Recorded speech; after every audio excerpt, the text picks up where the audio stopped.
हमारे बीच एक movie the exorcism of Emily Rose काफ़ी पॉपुलर हुई थी और शायद आज भी होगी। बट उस मूवी के पीछे की रियल स्टोरी शायद आपको ना पता हो। सो आज की ये वीडियो में मैं आपको उसी रियल स्टोरी के बारे में बताने जा रहा हूँ। एंड मैं चाहूँगा कि अगर आपने इस वीडियो को स्टार्ट कर दिया है तो एक बार एंड तक ज़रूर देखें, क्योंकि एंड में स्टोरी के कंक्लूजन में आपको लिटरली बहुत सी चीज़ें क्लियर होंगी स्टोरी से related. So let's move without wasting any time.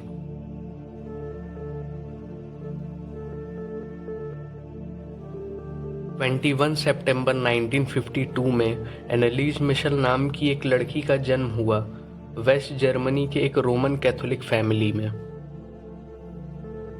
एनालीज की 3 बहनें और थीं और उसकी माँ का नाम एना और उसके पिता का नाम जोसेफ था, और उनकी फैमिली हद से ज़्यादा ही रिलीजियस थी। एनालीज जब सिर्फ 16 साल की थी तब उसे एक गंभीर दौरा पड़ा। डॉक्टर्स को दिखाने के बाद पता चला कि एनालीज को टेम्पोरल लोब एपिलेप्सी नाम की प्रॉब्लम थी। सिंपल लैंग्वेज में कहूँ तो ये एक तरह का न्यूरोलॉजिकल कंडीशन होता है जो ब्रेन से रिलेटेड होता है।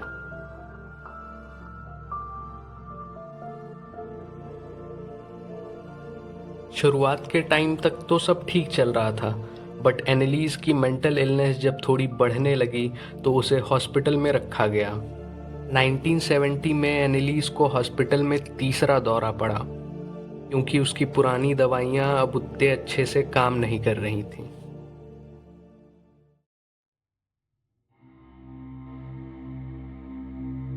अब यहाँ से चीज़ें थोड़ी चेंज होने लगी जब एनालीज ने कहा कि उसे डेविल टाइप फेस दिखने लगे हैं।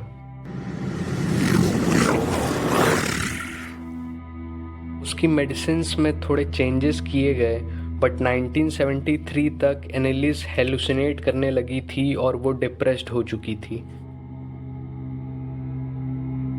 एनालिस कहती थी कि जब वो प्रेयर करती थी तब उसे आवाज़ें सुनाई देती थी जो उसे कहती थी कि You are damned and you will rot in hell.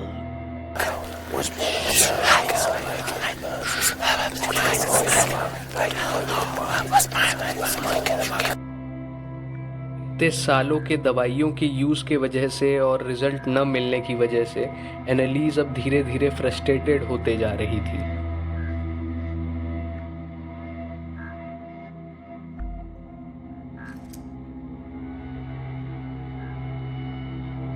एनालीज अपने एक फैमिली फ्रेंड के साथ क्रिश्चियन पिलग्रिमेज जाती है, जहां उसे कन्विंस कर लिया जाता है कि वो डेमोनिक पोजीशन में है, क्योंकि वो क्रॉस के पास से चल के जा नहीं पा रही थी और उसने होली वाटर पीने से मना कर दिया था।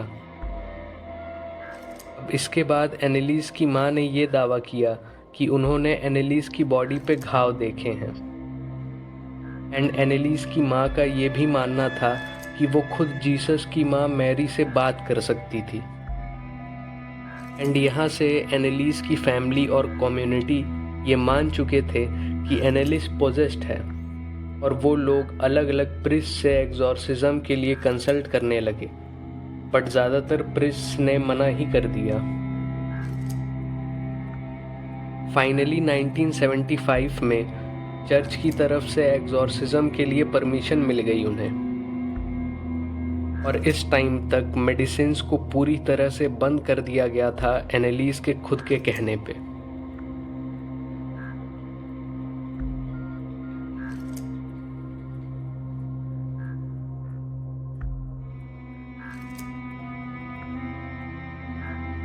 एनालीज के ऊपर 67 एग्जॉर्सिज्म परफॉर्म किए गए रोमन रिचुअल के अकॉर्डिंग। प्रीस्ट ने 42 सेशंस को टेप में रिकॉर्ड भी किया। अकॉर्डिंग टू प्रीस्ट, एनालीज के अंदर 6 से ज़्यादा डेमन्स थे, जिसमें से मेन डेमन लूसीफर और कुछ historical figures like emperor narrow, Adolf Hitler and others. इस टाइम पे एनालीज ने खाना पीना छोड़ रखा था, वो नहाती तक नहीं थी। उसने खुद से ही खुद के पूरे शरीर को नोच के खून बहा रखा था वो कीड़ा खा लेती थी और यहाँ तक कि फ्लोर पे यूरिनेट करके उसे चाटती थी। उसके मुंह, आंख, नाक और पूरे शरीर पे घाव था और वो प्रीस्ट को देख के गुर्राती थी।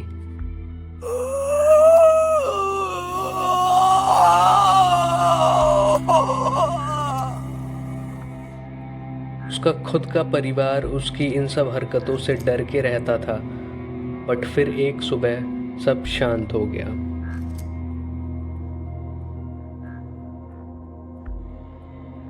1 जुलाई 1976 को एनालिस गुजर गई। Reason of death was mail nutrition and dehydration, क्योंकि लगभग 1 साल के एग्जॉर्सिज्म के दौरान उसने खाना पीना छोड़ रखा था।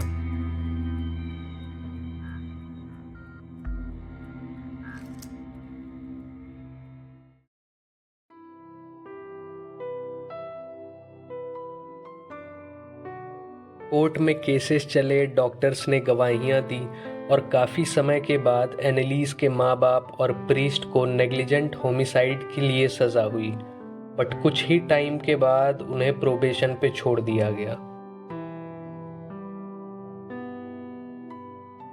फिर 1999 में एनालिस के फादर भी गुजर गए और 2006 में एनालिस की माँ एना ने एक इंटरव्यू में कहा कि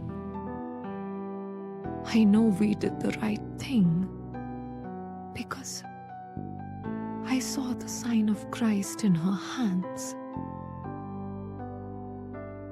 एंड 6 जून 2013 को एनालिस जहां रहा करती थी उस घर में भी आग लग गई, जिसे लोकल्स ने उस एग्जॉर्सिज्म से जोड़ा।